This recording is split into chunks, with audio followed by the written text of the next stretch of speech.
The hologram flickered, casting eerie blue light across the Pentagon's subterranean war room. Admiral Elena Torres stood ramrod straight, her weathered face a mask of practiced diplomacy. Behind her, President Ryo Nakamura and 12 Joint Chiefs formed a wall of tense silence. On the projection platform, High Arbiter Solix's elongated figure loomed larger than life, 8 feet of translucent alien arrogance draped in ceremonial robes. "The evidence is irrefutable," Solix announced, his voice melodious yet chilling.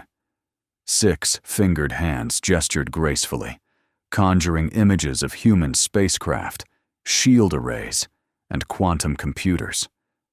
For 73 standard cycles, humanity has been appropriating Galactic Council technology. Your rapid advancement was never your own achievement. Torres felt her jaw tighten, but maintained her neutral expression. After 2 decades commanding Earth's defense fleet, she'd learned to keep her reactions hidden from alien eyes that missed human micro-expressions. "High Arbiter," she began, "with respect, humanity has documented every technological breakthrough since—" "Silence." Solix's voice hardened. The hologram zoomed to display human quantum shield generators next to nearly identical Council designs. "Your pretense insults the 27 civilizations of the Accord. We have recovered crash debris from 7 Council vessels on your outer colonies. Your engineers dismantled them, reverse-engineered our sacred technologies, and presented them as your own innovations." President Nakamura stepped forward. "These are serious allegations. Arbiter, we request time to investigate and prepare a proper response. Time is precisely what you have squandered." Solix's eyes, 4 obsidian orbs arranged in a diamond pattern, narrowed to slits. "The Council's Oversight Committee has deliberated. Our decision is final." With a dramatic flourish, the alien conjured a rotating hologram of Earth and its colonies. "You have 48 hours to surrender all designs derived from Council technology, accept permanent oversight of your research facilities, and pay reparations for 73 cycles of intellectual theft." Admiral Torres felt the blood drain from her face. "And if we require more time to verify these claims?" The holographic Earth suddenly flashed red. A second image appeared, the UES Prometheus, humanity's flagship, patrolling the Centauri border. With a casual gesture from Solix, the ship exploded in a silent burst of digital flames. "This was merely a simulation," Solix said softly. "But the armada already approaching your solar system is quite real. 48 hours, Admiral. Then we will no longer request compliance. We will enforce it." The hologram vanished, leaving the war room in stunned silence. President Nakamura was the first to speak. "Get me Dr. Malik Rao from Quantum Research. Now." Torres nodded to her aide, then turned to the assembled officers. "I want every ship on alert. Defensive posture only. No provocative maneuvers." She paused, her eyes meeting each commander's gaze. "And contact Lieutenant Commander Amara Lee. Tell her Operation Deep Shadow may be necessary."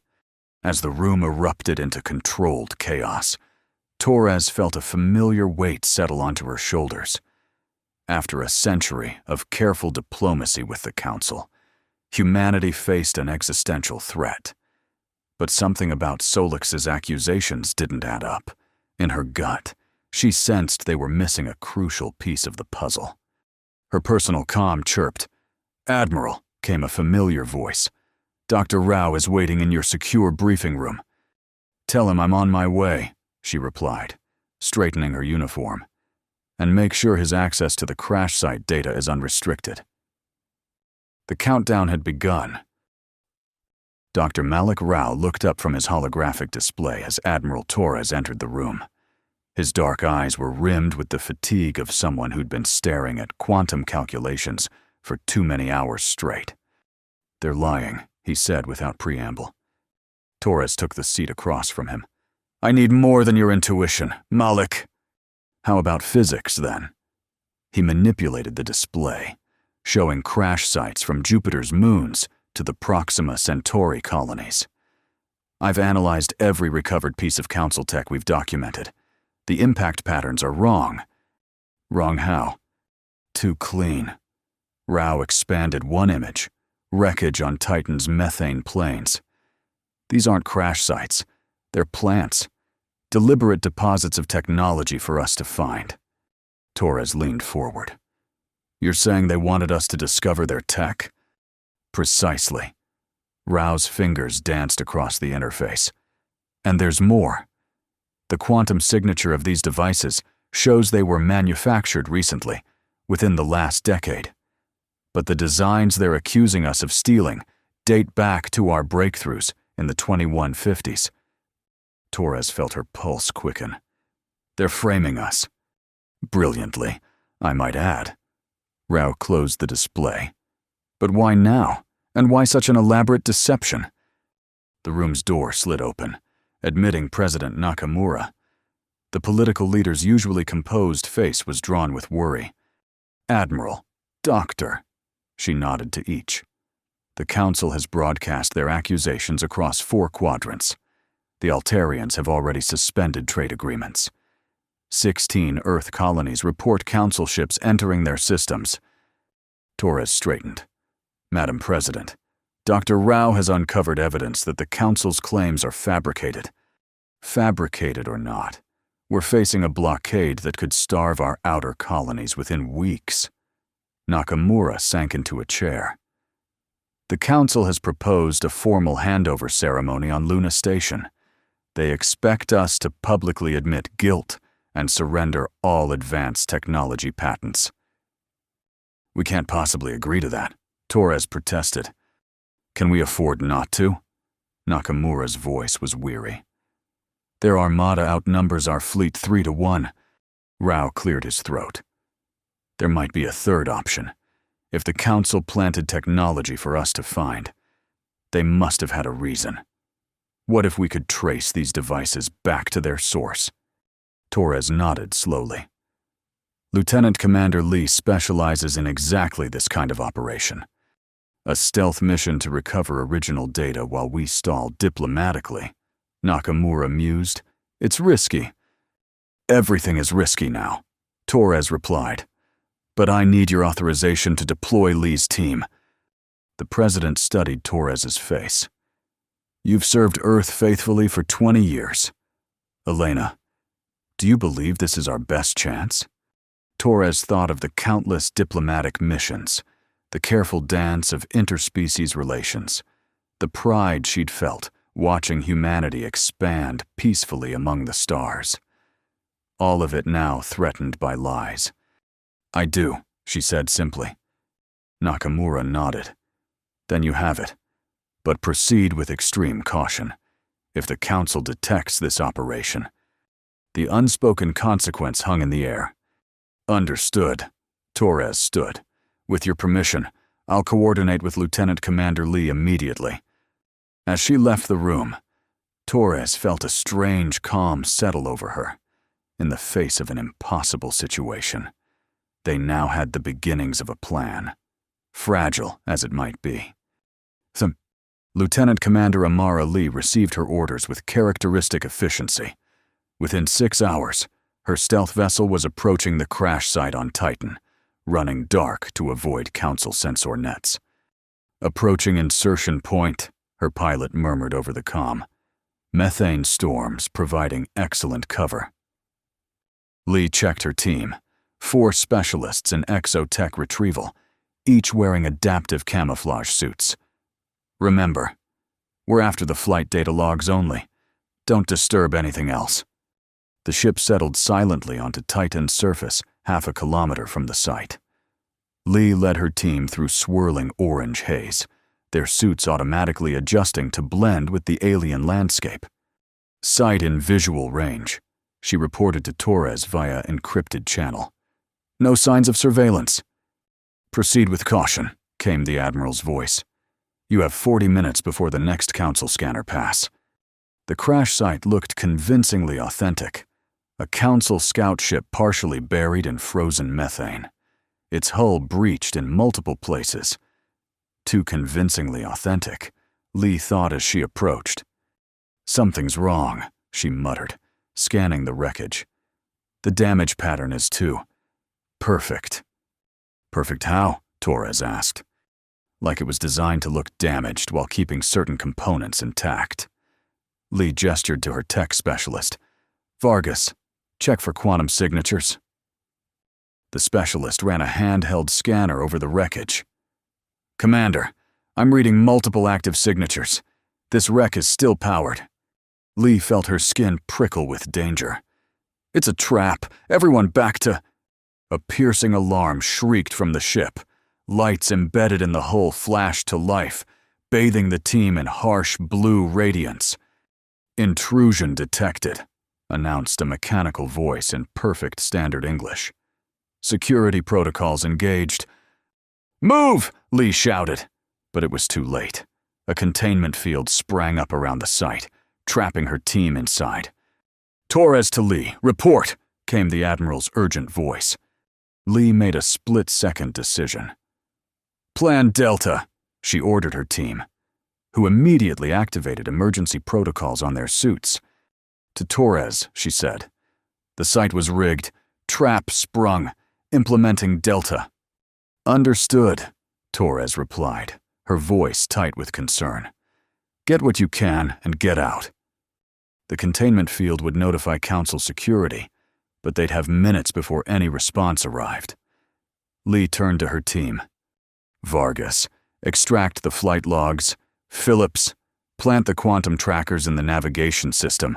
Quan and Diaz, create a diversion on the east perimeter." As her team scrambled to execute orders, Lee approached the ship's central computer core. Using specialized tools, she bypassed security protocols and began downloading data. What she found made her breath catch. "Admiral," she whispered into her comm, "I've accessed their logs. These aren't crash sites at all. They're delivery vehicles. The Council has been deliberately seeding technology across our territories for decades."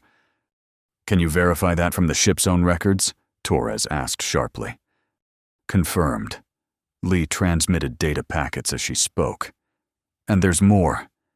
Each piece of technology contains embedded surveillance and something else. Code I don't recognize." A warning chime sounded from her suit. "Council security approaching. 2 minutes to intercept." "Get out of there, Commander," Torres ordered. "That's enough evidence." Lee signaled her team. Diversion now. On the eastern edge of the containment field, a series of small explosions erupted, disrupting the energy barrier. As alarms blared, Lee and her team slipped through the gap and vanished into Titan's swirling storms.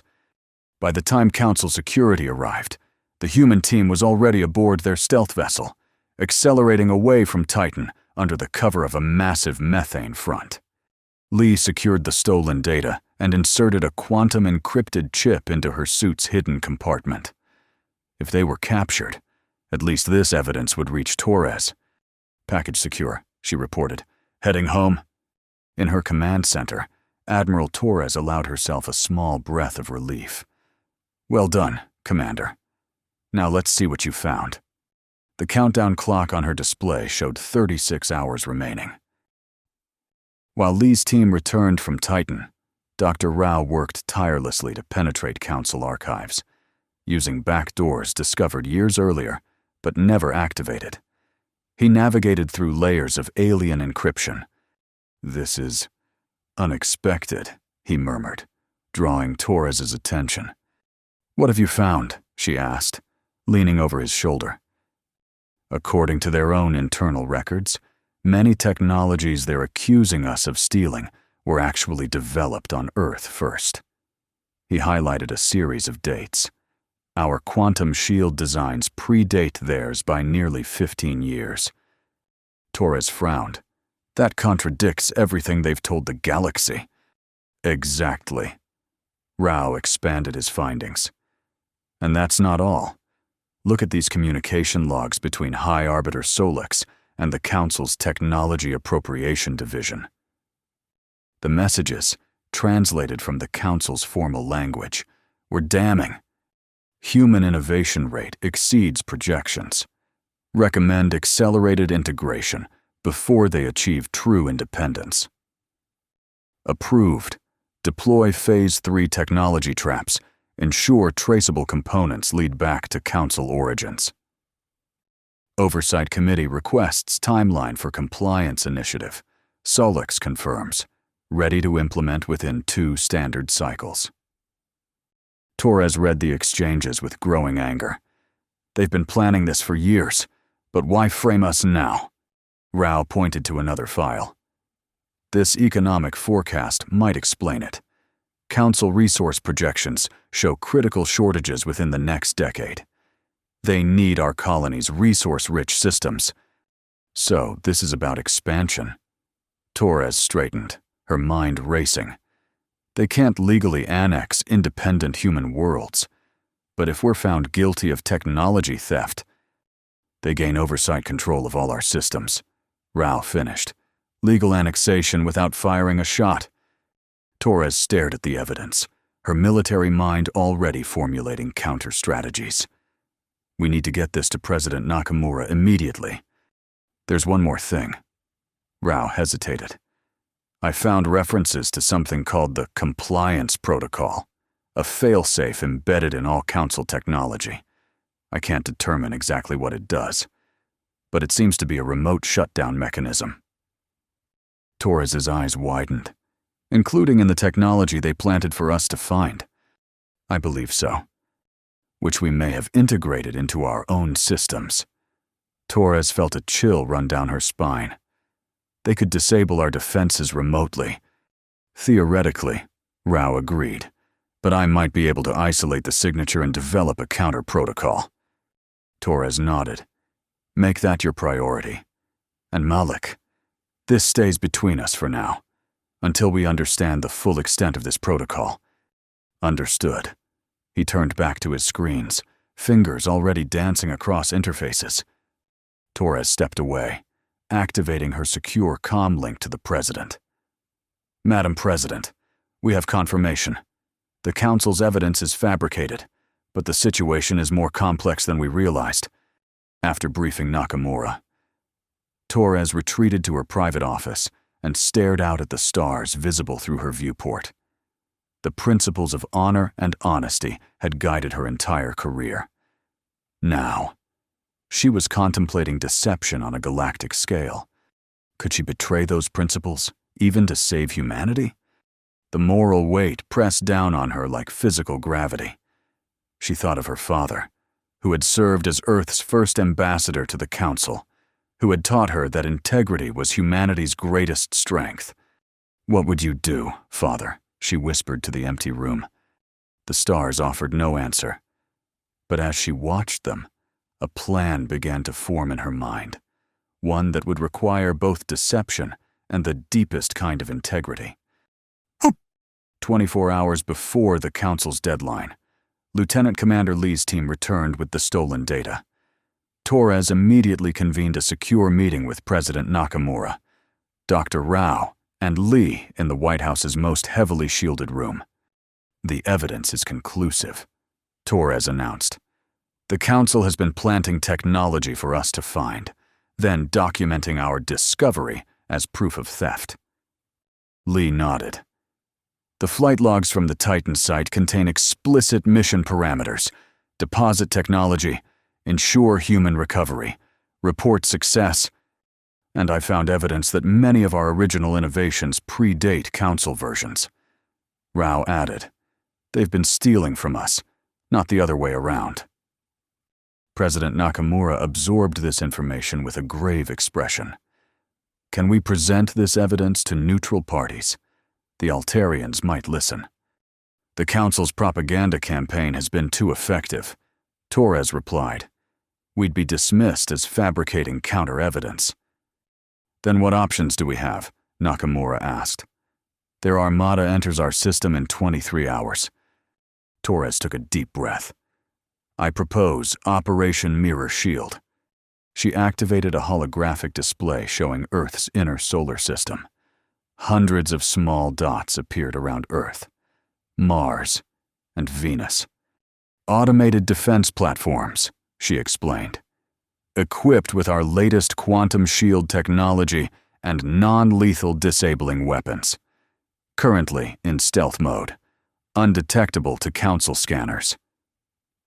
I wasn't aware we had deployed such a network, Nakamura said carefully.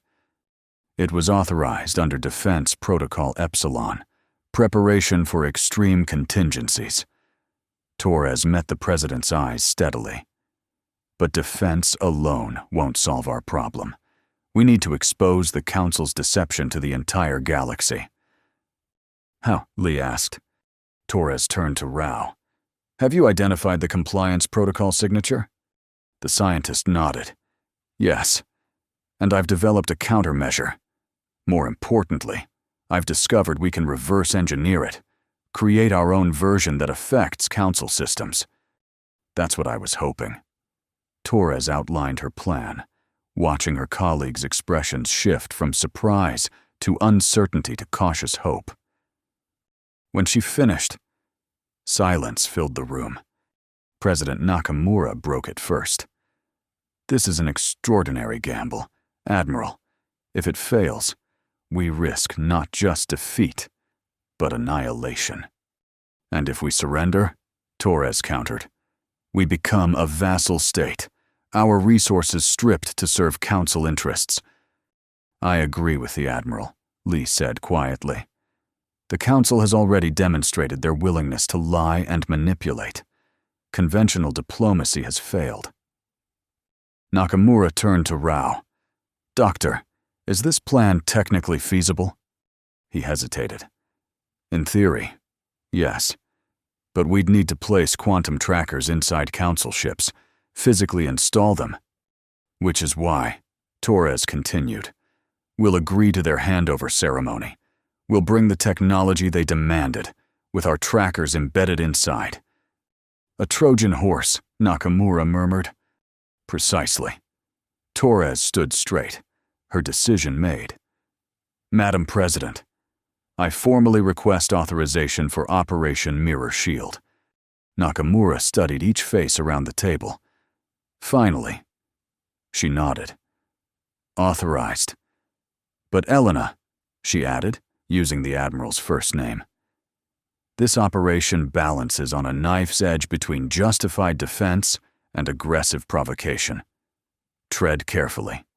Always, Torres promised, though she felt the weight of that promise like a physical burden. As the meeting concluded, Lee approached Torres privately. Admiral, I've volunteered my team to integrate the trackers into the handover technology. Torres nodded. Good. And Commander, prepare for rapid deployment afterward. If this works, we'll need ambassadors, not just soldiers. Lee looked surprised but nodded. Understood, ma'am. As her officers dispersed to their duties, Torres remained alone in the briefing room, staring at the holographic display of Earth's solar system. In less than 24 hours, humanity's future would be decided by deception, technology, and if she judged correctly, by an unexpected act of mercy. The Council Armada arrived precisely on schedule. 117 vessels ranging from sleek destroyers to massive dreadnoughts, arranging themselves in formation outside Earth's orbit.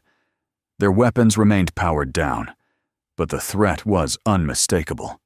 On Luna Station's grand reception hall, preparations for the handover ceremony proceeded with grim efficiency.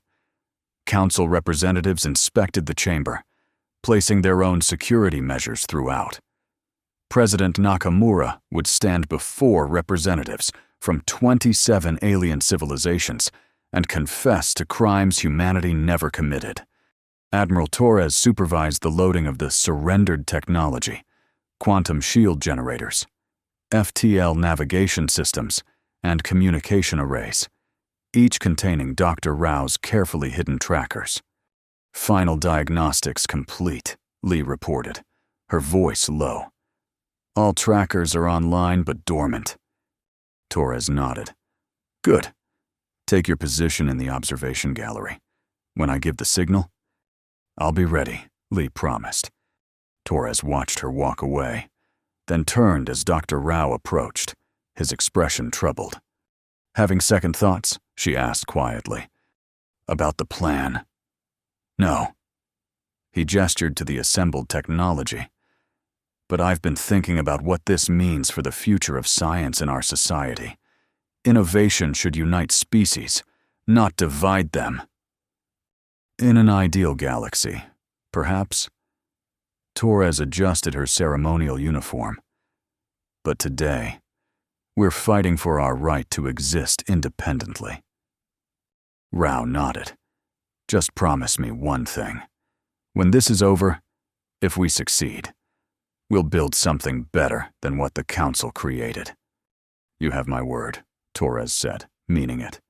A chime sounded throughout the station. The Council delegation has docked, announced a computerized voice. Torres squared her shoulders. It's time. Luna Station's grand hall blazed with light. Cameras from 100 worlds focused on the raised platform where President Nakamura stood alone. Behind her, Earth hung in the viewport, blue, vulnerable, and beautiful. In the gallery, Council representatives from across the galaxy watched with varying expressions. The Altarians with obvious satisfaction, the Kepler colonies with discomfort, others with mere curiosity.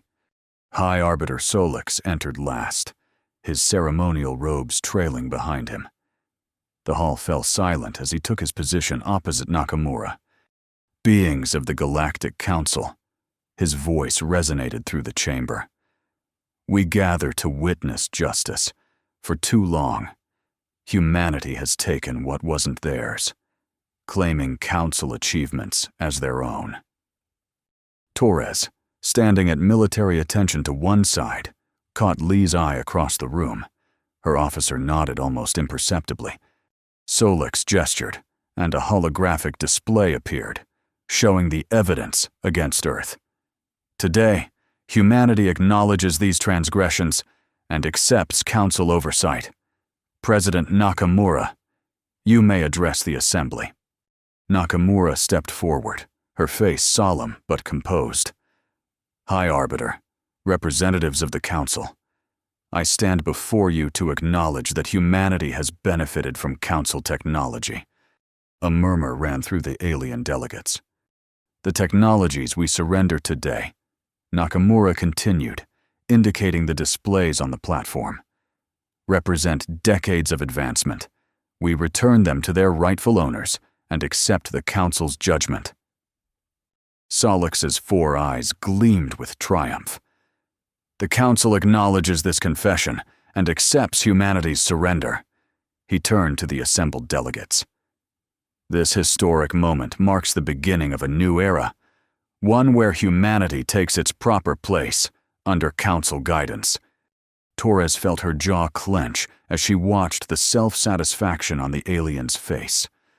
Everything about this ceremony, the public humiliation, the barely veiled threat, reinforced her conviction that their plan was necessary. Solix approached the displayed technology, running 6-fingered hands over the quantum shields. These will be distributed to Council research facilities for proper analysis. At that moment, President Nakamura caught Torres's eye and gave an almost imperceptible nod. Torres touched the communication device concealed in her sleeve. Execute mirror shield, she said softly. Across the room, Lee activated her own device. The quantum trackers inside the surrendered technology silently activated, sending their signal to every piece of Council technology they had ever planted on human worlds, and through those, to the Council fleet itself. For 3 heartbeats, nothing happened. Then every light in Luna Station flickered and died. When emergency power activated seconds later, chaos had erupted. Council delegates were shouting, security personnel rushing to defensive positions. But on the main view screens that dominated the hall, something unexpected appeared. Internal council communications, research logs, and mission parameters, all exposed for the galaxy to see.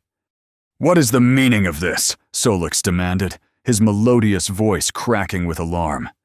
Torres stepped forward, her voice calm and authoritative. "The meaning, High Arbiter, is truth." She gestured to the screens where documentation of the Council's deception played for all witnesses. For decades, the Council has planted technology on human worlds, documented our discovery of these plants, then accused us of theft, all to justify annexing our territories. Gasps and exclamations erupted from the gallery. Several delegates rose to their feet in obvious shock. Solix's skin darkened with anger. "This is a desperate fabrication. Security! Arrest the human delegates!" But as Council security moved forward, their weapons and communication devices went dead in their hands. "I wouldn't," Torres advised. "Your entire fleet is currently experiencing the same disruption. The compliance protocol you embedded in your technology, we've reversed it." Outside the viewport, the mighty Council armada drifted powerless, emergency lights blinking across their hulls. "Impossible," Solix whispered. "Apparently not." Torres turned to address the assembled delegates directly. "Representatives of the Council, we have no desire for conflict, but neither will we surrender to lies and intimidation." On the screens, new information appeared. Human patent filings dating back decades, predating Council versions of the same technologies. "The truth," Torres continued, "is that humanity developed many of these innovations independently. Others, we created through genuine cooperation with Council members. None were stolen." An Altarian delegate stood. "If what you show us is authentic, this is disturbing." "It is authentic," Dr. Rao confirmed, stepping forward with data tablets. "I've prepared copies of all evidence for independent verification."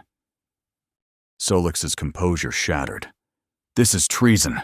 The Oversight Committee will never—" "The Oversight Committee knew," Torres interrupted, displaying internal Council communications. "They authorized this deception years ago. Throughout the gallery, delegates were conferring urgently, many viewing the evidence with growing concern." The Kepler representative stood. "High Arbiter, is this true? Did the Council fabricate evidence against Earth?" Solix's silence was damning. Across the hall, reports began arriving from Council ships, crew rebellions, officers demanding explanations, captains refusing to follow Solix's increasingly desperate orders. President Nakamura stepped forward again. "We did not want this confrontation, but neither could we submit to unjust demands. Now we offer a choice." She gestured to Torres, who activated her own display. "Our defense network has disabled your weapons, but we have not fired a single shot. We seek neither revenge nor dominance, only truth and independence." Torres addressed the Council crews directly through an open channel. "To all personnel aboard Council vessels, we offer safe harbor and fair treatment to any who wish it. We disable your ships not to destroy you, but to free you from deception." The silence that followed was profound. Then, one by one, Council ships began signaling their acceptance, first a few, then dozens. Finally, almost the entire fleet. High Arbiter Solix stared in disbelief as his authority collapsed around him. This is temporary. The Council will not stand for—" "I believe the Council is standing for it right now," Torres observed, indicating the gallery where delegates were openly conferring, many sending urgent messages to their homeworlds. The Altarian representative approached Torres. "Admiral, my government requests immediate consultation. We have similar experiences with Council evidence that we would like to discuss." "As does Kepler added their delegate. And Proxima. And the Tau Collective. As more representatives came forward, Torres felt a weight lifting from her shoulders. She caught Lee's eye across the room and saw her officer's small, satisfied smile. The gamble had paid off. Humanity had exposed the truth without firing a shot. In the chaotic weeks that followed, the galaxy's political landscape transformed. The Council's unity fractured as world after world withdrew, sharing their own experiences of manipulation and intimidation. High Arbiter Solix and the Oversight Committee faced tribunals on their home planets. 3 months after the Luna Station confrontation, representatives from 116 worlds gathered on Earth to sign the charter of a new alliance. In the United Nations Grand Assembly Hall, President Nakamura welcomed delegates from across 4 quadrants. Today marks not an ending, but a beginning. The Free Species Alliance will be founded on principles the old Council abandoned: transparency, cooperation, and mutual respect. Admiral Torres, standing at attention beside the podium, surveyed the assembled delegates with quiet satisfaction. The path to this moment had been fraught with moral compromise and risk, but the outcome vindicated their choices. Dr. Rao had been appointed Science Director of the new alliance. His first initiative, open-source sharing of all technological innovations, had already accelerated research across dozens of worlds. And Lieutenant Commander Lee, now Ambassador Lee, stepped forward to present the alliance charter. "This document," she explained to the assembled representatives, "enshrines our commitment to open exchange of knowledge, mutual defense, and transparent governance. No single species may claim dominion over another. No innovation may be restricted for political advantage." As delegates approached to add their signatures, Torres found Rao at her side. "You kept your promise," he said quietly. "Which one?" she asked. "To build something better." He gestured to the gathering. "Species that were enemies a year ago are now allies. Technologies once hoarded are being adapted for civilian use. This is what science was meant to achieve." Torres nodded. "Not without costs. We still use deception to expose deception. Sometimes the path to a moral end requires difficult choices." Rao replied. "The question is whether we remember the principles we fought for, now that we've won." Their conversation was interrupted as President Nakamura called Torres to the podium.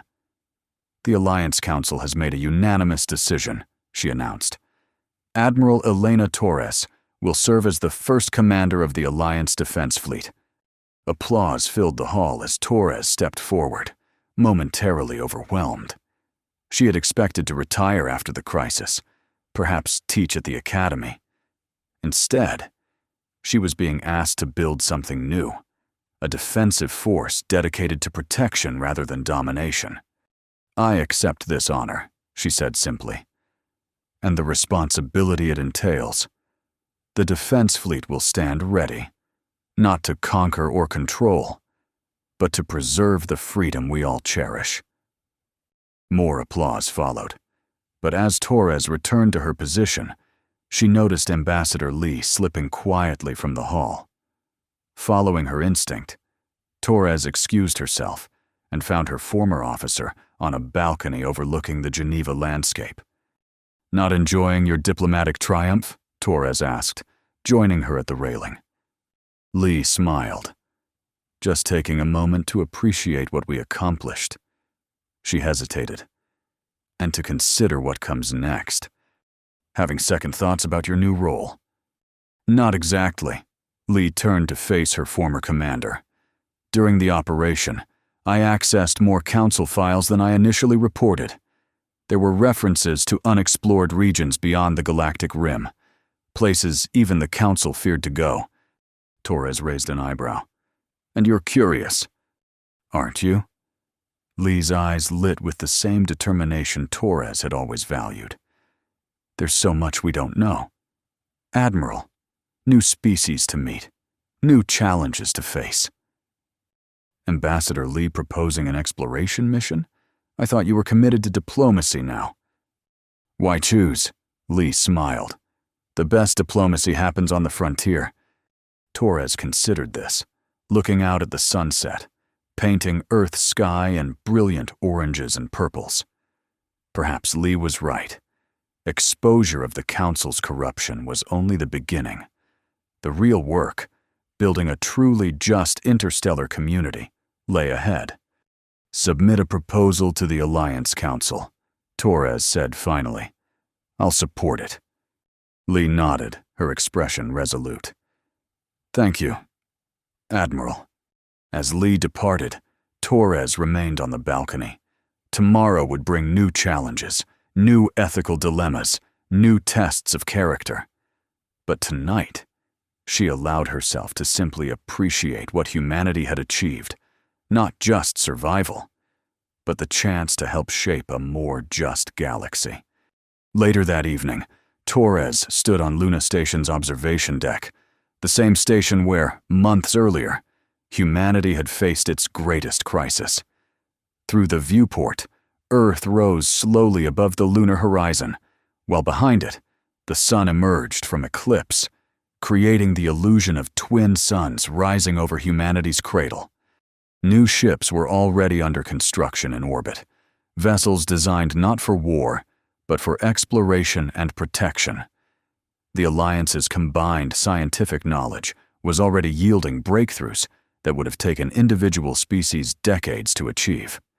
As Torres watched the twin celestial lights ascend, she thought about the nature of power and truth in a vast, complex universe. The Council had fallen because it chose dominance over cooperation, secrecy over transparency. The Alliance would face similar temptations as it grew, but for this moment, as light returned to a galaxy that had teetered on the edge of conflict, Admiral Elena Torres allowed herself to hope. Not a naive hope that ignored the complexities ahead, but a seasoned optimism that acknowledged challenges while believing in the possibility of something better. The galaxy was vast, filled with wonders and dangers in equal measure, but humanity and its new allies would face whatever came next together, as equals, united by justice and a shared future among the stars.